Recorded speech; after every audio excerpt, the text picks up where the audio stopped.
अस्सलामु अलैकुम वरहमतुल्लाहि वबरकातुह। एक साहब सवाल करते हैं कि अगर हमने किसी साइल को ज़कात दी, यानी हमारे पास कोई ज़कात लेने के लिए आया, कोई सफ़ीर मदरसे के आ गया, कोई फ़कीर आ गया, कोई मोहताज व मिस्कीन आ गया वगैरह वगैरह, और हमने उसको अपनी ज़कात का जो माल है, जो पैसा है, उसको दे दिया, लेकिन बाद में मालूम हुआ कि वो तो शख्स फ्रॉड निकला, या वो ज़कात का मुस्तहिक ही नहीं है, या उसने जो ज़कात ली है मुस्तहिक तक नहीं पहुंचाई है, तो इस सूरत में हमारी ज़कात अदा होगी या नहीं।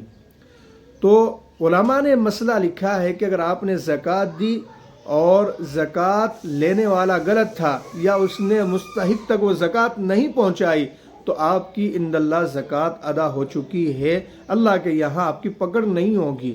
लेकिन जिस शख्स ने वो ज़कात का माल आपसे लिया और मदरसे में नहीं पहुंचाया, कल क़यामत के दिन अल्लाह के यहाँ वो जवाबदेह होगा। अल्लाह को उसका हिसाब, उस पैसे का उस शख्स को हिसाब देना होगा और उसकी पकड़ होगी। अल्लाह ताला आपको उसका अजर अज़ीम अता फरमाएगा। आपकी तरफ से ज़कात अदा हो चुकी है, इसमें घबराने की ज़रूरत नहीं है।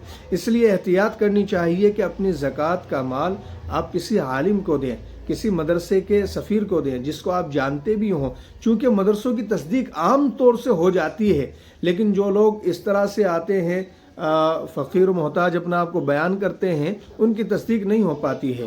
तो इसलिए आप इस चीज़ का ख्याल रखें। अल्लाह ताला हमें अमल की तौफ़ीक़ अता फरमाए।